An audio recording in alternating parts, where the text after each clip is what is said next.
I'll see you guys in the dark. Back in 2013, I was living with my ex at the time, who lived near a nice country village, and as I was in between jobs at the time, I picked up a job at a local garden center. It was casual retail work, fairly decent pay, and easygoing enough that I could take a coffee break frequently and wear basically whatever I liked as long as I wore my work polo shirt.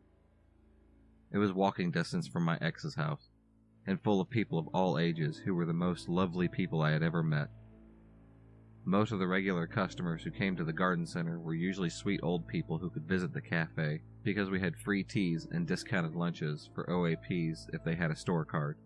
So you often got to know all of them, and some of them we gave nicknames. Most of them sweet, like Pink Hair Lady, a badass 80-year-old grandma who wore a tasseled leather jacket and bright pink hair. Then there was Camper Van Couple, who used to drive a really cool camper van with bright orange flowers painted on it. You get the idea. With Creepy Artist Man, he gave most of the young girls weird vibes. He wore a straw hat, was in his late 40s, had round gold-rimmed glasses, and would wear strange graphic shirts with lewd images and slogans on the back. He always wore ripped jeans where his knees were always hanging out of them, which were always dirty with paint or mud or something else. He had this weird half-smile that would never leave his face, and a kind of leer that made people feel uncomfortable. He would take off his glasses and clean them constantly, which kind of made you feel like he was trying to get a better look at the girls who worked there, especially the younger ones. Anyways, it was a roasting hot summer's day, and I gratefully accepted the job of watering the hanging baskets outside, where I could avoid the humid, sweaty heat of the greenhouses. I was wearing black shorts and a red polo, and my tool belt to prune and deadhead plants as I went. With the hose in my hand and sunnies on my face, I was busy, but enjoying the solitary job at the quietest part of the garden center. Well, hello there, out of particularly nowhere. He slipped out behind some wooden trellises and looked me up and down, smiling with his weird, too small teeth. His eyes lingered on me for what felt like an uncomfortable few seconds, and I turned off my hose and asked him if he needed anything. He shook his head and kind of shrugged, still smirking at my legs. "Okay, sir. Have a nice day. Let me know if you need anything." I turned to continue. "Cag, as I called him, said, 'I've never seen you here before. You're a new one.' 'Huh? Well, I've been here for 8 months now. I must have missed the memo that a beauty like you started. You have a nice tan. You look young,' Cag said. Thanks. I'm 23. Anyways, I have to get back to work." Then Cag said, "Nice to meet you, Casey." I suddenly remembered my name badge, and slightly irritated that he now knew my full name. I make a beeline for the smoking area, where the tool shed was, with an excuse to grab some smaller gardening gloves, and by the time I returned to the floor, he had left. As the weeks went by, he would come in the store regularly, usually mid-afternoon, coincidentally, around the time I started my shift. Most of the time I was the only cashier, so I would have to serve him. He would buy the most smallest, pointless things, like floristry wire, or a tiny bag of birdseed. It seems like he would purposely make a purchase with the intentions of interacting with me. He would make comments about my appearance, statements mostly like, "You have your hair different today. Yesterday you had it down. You now have new glasses." Or "That's a different lip color to yesterday's." He would always announce my name loudly and deliberately during every interaction. Felt uncomfortable, but I was 23 and just politely shrugging it off. Around Christmas time, I was decorating the artificial trees, and he cornered me in the forest of them at the back of the store. I kind of stood there and said thank you, but I couldn't keep it as a thought. It was inappropriate to take gifts from customers. He jumped out from behind one and made me jump, to which I was kind of pissed about him doing because I dropped a glass of ornament, and it had smashed all over the floor. He bent down also to try to help, grabbing my wrist and telling me not to touch the glass. His grip was scarily tight and forceful, and his hands were clammy and gross. I slipped my hand out of his grip and asked if I could help him with anything. That's when it got weird. He pulled out a leaflet, and his back pocket told me that he was an artist and had a Christmas art showing happening in the local church hall, and he wanted me to go with him. He told me that he was a painter, and he thought I would like his work. I asked him if he wanted me to pin the leaflet to the local event board, and he reached out and touched my arm and said, "No, the invitation is specifically for you." He pointed his finger and jabbed it into my breast and said, "You." So I'm standing there in a dark corner, obscured from view by artificial Christmas trees, just kind of cornered by this guy who was touching me. I cringed away and said I was busy with my boyfriend that day, sorry, and kind of scampered off. I remember feeling really strange after that, the fact he grabbed my wrist and jabbed his finger into my chest that way. I told a few of my colleagues about it, and they all told me they would warn me next time he was in the store so I could maybe hang out of the storeroom until he was gone. Well, that memo just missed a few of the temp Christmas staff, because one day I got told by one, "Your friend is asking for you at the tills." It wasn't unusual for my friends to stop by, as it was fairly popular for gifts, etc. So I think it was maybe my ex's mom or something. I head to the till, and there he is. He's holding a piece of paper. I cringe, but he had seen me now, so I walk over and asked what he needed from me. He passed the paper over and asked me to open it. Folded up was a drawing of me, with exaggerated breasts and cartoon-like eyes watering the hanging baskets in a suggestive kind of position. I kind of stood there and said thank you, but I couldn't keep it, as I thought it was inappropriate to take gifts from customers. I handed it back to him, and he kind of looked at me with this angry stare. He turned around and walked out without another word. By this point, I had had enough. I knocked on my manager's door and told him about the whole scenario that had just happened and all the previous interactions I had had with him over the past year. He watched the CCTV and agreed that it was so strange that he gave me this gross picture and told me he would talk to him if he came back. He praised me for my reaction to his advances and said I was doing the right thing, and he could try and see him off next time. The next day was a Sunday, and I was not due into work. My boss calls me and tells me he just received a call from HQ stating that an anonymous caller had called in to report a staff member inappropriately coming on to the customer. The staff member they had described and named was me.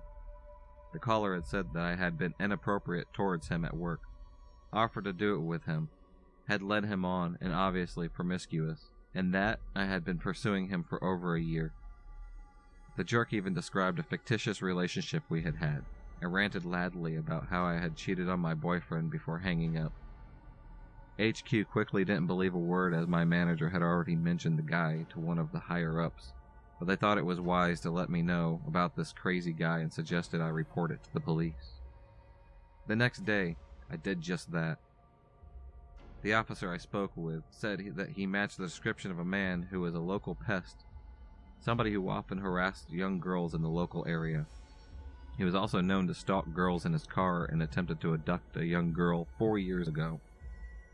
The police officers assured me that he would file a report and talk to him officially, and that he was not allowed in the garden center or anywhere near me ever again, and if he did, and I was to call the police, and he would be arrested. Unfortunately, though, it never happened. It never stopped him sending a ranting letter to my workplace addressed to me saying he would kill himself if I didn't take him back and receive his gifts of what he drew of me. Fortunately, the police saw this as unsolicited contact, and he was thankfully arrested. So creepy artist guy, let's not meet, ever again. When I was in high school, my freshman year, I had a small group of friends. We all ran cross-country together and got pretty close. We would hang out together after school as well. Things started to unravel when one of the guys in the group started asking me out all the time. I had no feelings for him and was constantly turning him down. Then, he started to get really weird. He would write me letters that were basically his fantasies about me, and then the letters I would reciprocate. One time, when the group was all at his house, he told me he wanted to show me something in his room, and me, being a bit naive, went with him. Only when we got in his room did I realize I was alone with him, and that he had shut the door behind us. Nothing happened, but I got a weird feeling and ran out of the room as quickly as I could. Our friendship really deteriorated after that. He would call me, text me, message me constantly, and even show up at my parents' house unannounced. I did my best to cut him out of my life. After he graduated high school, I had blocked him on everything, so communication finally ended. Fast forward about 8 years. On my birthday, I got a call from an unknown number. I didn't answer, but they left me a voicemail. It was him. He said he got me a present that he wanted to give me. I just needed to call him back. My heart dropped. I don't know how he got my number, because it was different from the one I had in high school. I decided to ignore him and not call him back. He kept calling and leaving me messages for a few weeks. Finally, he left me a voicemail that said, "I'm going to make this really short. If you don't meet up with me, I'm going to end myself." I called the police and reported it so he could be checked up on. The problem was, I had no info on him. I only knew his name and phone number. I didn't know where he lived now or anything else. They said they would look into it. I didn't get any more calls from him. 2 months later, my little sister called me in a panic during broad daylight. My stalker had gone to my parents' house, let himself inside, and gone down to the basement where my room was. She had opened the door to her room and found him standing there. She confronted him, and he quickly left the house, but stayed in the driveway by his car.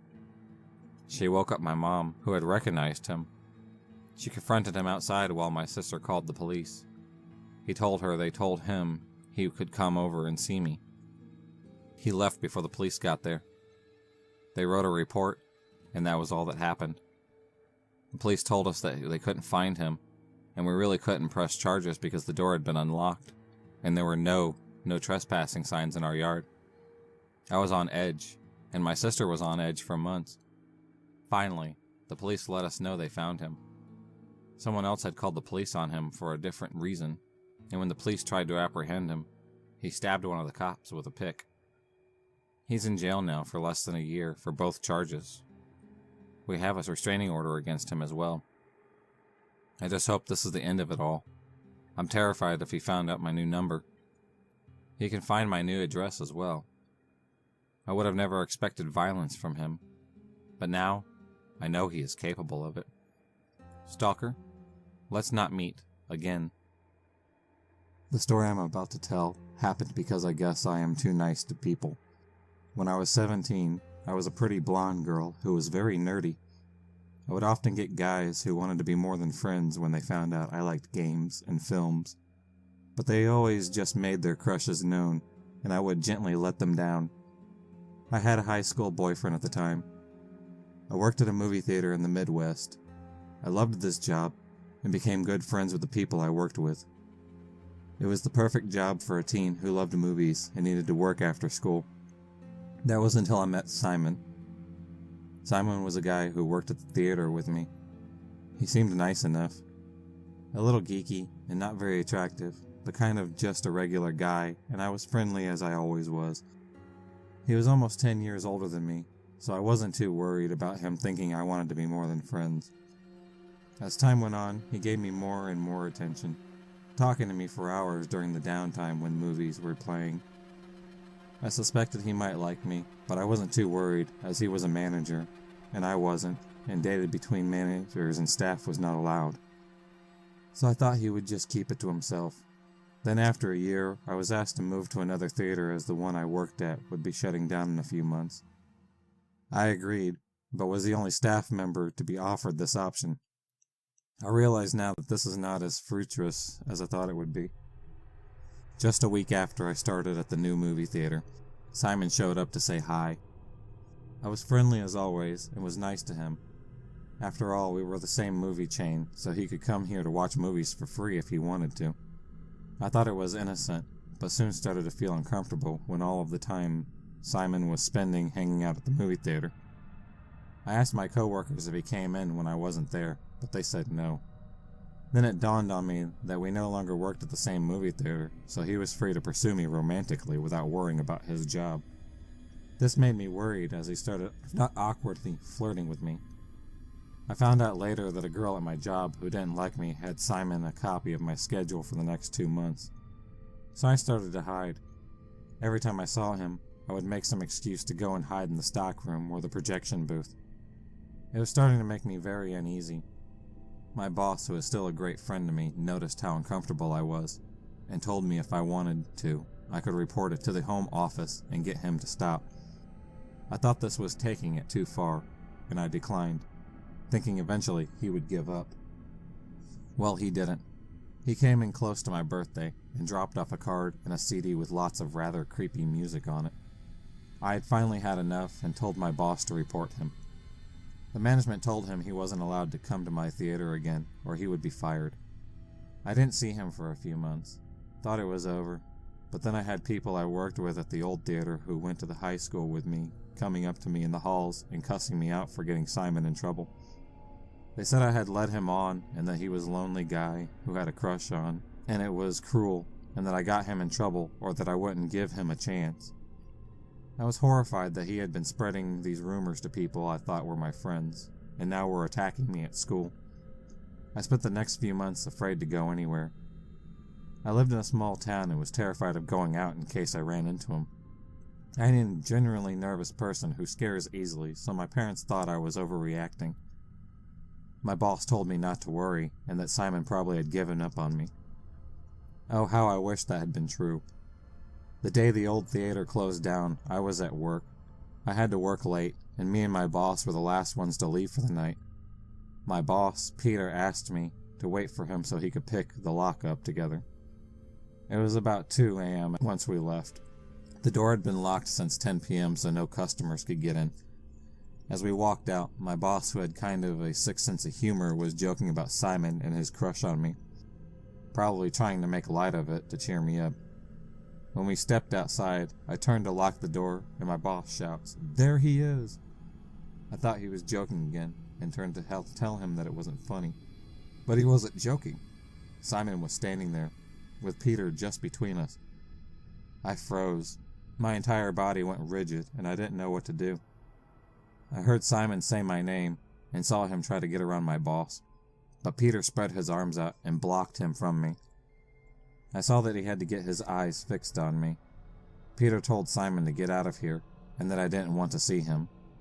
I struggled to unlock the door, which was notoriously sticky to get open. I could hear Simon trying to get my attention, but I just focused on the lock. Finally it gave way and I rushed inside, running for the office, which had a deadbolt security door. I unlocked it and sat inside hyperventilating. Peter came in and shut the door, checking in if I was okay. He told me he told Simon to go home and to not come back or he would call the cops. We sat in the office and waited for what seemed like forever. Peter then said he would go and check to make sure he had left, and I stayed in the locked office. A few minutes go by, and I hear Peter's voice telling me that he was coming back in. When he opened the door, he looked furious and headed straight for the phone. I asked what was wrong, and he said that Simon was still out there. Apparently he had parked in the shadow of the theater where it was hard to see. He parked in such a way that he would have to have walked past him to get to my car. He had parked his van, a van I didn't know he had in the shadows. Peter had found him crouched down beside the van, as if waiting for something, waiting for me to walk by. Peter had shouted he was calling the cops and ran back inside. By the time the cops showed up, he had left. They took a statement, and Peter gave them all of Simon's contact information, as it was still in the system. We guessed he showed up today because he was no longer at risk of losing his job, as the theater had closed down. I never saw Simon again, but it didn't mean I wasn't terrified. I spent the whole year up until I moved away, terrified I might run into him again. I never did, but it ruined what should have been a great summer before I left for college. I hate to think of what would have happened if my boss hadn't been there that night, or hadn't been smart enough to check that Simon had left. I am still good friends with Peter. He even came to my wedding. I owe him an unknown debt. And to Simon, wherever you are, let's not meet again. This story starts around 7 years ago when I was a senior in high school. I joined the I joined the cross-country team my senior year and really loved the experience and the team camaraderie.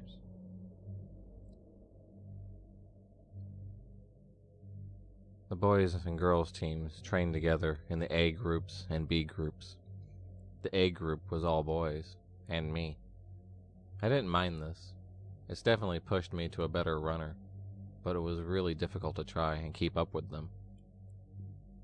Being in A group, I grew close with a lot of the guys, and they all knew I had a boyfriend. One guy, Joe, was really funny, and we got along great. We'd sit next to each other on the bus in meets, and we'd text a lot, but I thought we were just friends. After cross country ended, the boys convinced me to go indoor track, and this is where Joe got really weird. In January, my relationship ended, and it was whatever. A high school relationship ending isn't the end of the world, but Joe started acting strangely towards me. He gets really mad if I didn't text him back. I went to a house party and drank, and he sent me this long text about how he was disappointed in me, and he thought I was better than that. Our friendship started to get emotionally abusive. Joe kept on mentioning how I made him feel worthless, and he said things like, "I bet you wouldn't even care if I died." He got jealous all the time and became so controlling. I was already under school stress, so I decided to take a break from Joe. He didn't like this. Joe started spreading rumors around school that I was hooking up with guys who had girlfriends, that I did explicit things for weed and just really awful things. Luckily, most people didn't believe him, and by the time outdoor track came around, our friendship was completely over. I was really happy because the girls and boys track teams were two separate things, and girls distance had their own coach and their own practices as well. So I saw Joe, but I never had to train or practice with him. He stopped calling and texting me, and that was a relief too. After track season ended, and I was about to graduate, Joe sent me a long apology. He said he didn't know he had feelings for me until my boyfriend and I broke up. He said that's what triggered his weird behavior, and that he was sorry for ruining our friendship. I accepted his apology, and went on with my life. We texted from time to time, but we obviously were not close enough friends anymore. The summer after my senior year is where Joe started to make me nervous. At least once a week, at 1 and 2 in the morning, our car would drive down our street, blasting its horn. It became such an issue that the whole neighborhood was on watch for the mysterious horn blaster. I started getting texts from Joe some nights saying things like, "Come out." I'd reply the next morning with a question mark, and he'd say that he was drunk, and just drunk texted. I worked over the summer, so I was usually in bed by like 9-ish. But one night, I was up a little late. When I turned off my lights in my room, I immediately got a text from Joe that said, "Good night, Monty." This freaked me out. I told my parents everything that had happened, and they were concerned. My dad immediately thought Joe was my mysterious honker. I sent Joe a non-threatening text just saying that I worked long days, so I'm normally in bed early, so I'd appreciate not getting texted so late. I still got sporadic texts from Joe, but the mystery honker stopped, which was really great. In the fall, I went away to college one weekend. I came home, was up in my room, and I got a text from Joe at around midnight saying, "Welcome home, Monty." I freaked out and looked outside, but I didn't see his car. I asked how he knew I was home. He said lots of people were home for the weekend, so he just assumed that I was too. Joe then proceeded to favorite all my tweets and like all my Instagram posts. I had enough of him at this point and blocked him literally everywhere. I texted all my friends and told them what had happened, and did not mention me to Joe at all because he definitely was obsessed with me. Joe then called me and told me he was going to hurt himself. I told my parents everything, and my dad got the police involved. I didn't hear from Joe after this until 2 summers later. It's important to note around this time, one of my brothers had moved out. My mom wanted to turn my room into an office, so I moved rooms upstairs to his old room. My room now faced the back part of the house, not the street anymore. My dad works in the courts, and occasionally has to do bail duty. Whereas someone gets arrested, He's the person that has to post a bail. It sucks because you can get a call at 2 a.m. and have to go bail someone out. On one particular night, my dad got a bail call at 2. He went downstairs and got water and saw the motion light in the backyard was on. That was weird. He looked out the kitchen window and saw a guy in our backyard looking up at my room. He ran outside and the guy jumped our fence. The police came and took statements, but it was the middle of the night and my dad was pretty tired, so it could have been Joe, but the police couldn't prove it. The next few months, I felt on edge. I really felt unsafe in my own house. How did Joe know I moved rooms? How long was he be watching me? It was nauseating. My parents saw the toll that this was taking on me physically and emotionally. I was snapping at them over small things. My hair was falling out. I was losing weight. One day at breakfast, my dad walked into the kitchen and said, "I'm handling the Joe situation today. He won't bother you anymore." After that, the incidents just suddenly stopped. I ran into Joe at a party a few years later. He saw me, turned white, and left the party immediately. I have absolutely no clue what my dad did, but he made sure Joe and I will never meet again. If you enjoyed this video, please subscribe, like, and hit the bell for notifications on future videos, and become a stalker of the night. And I'll see you next time.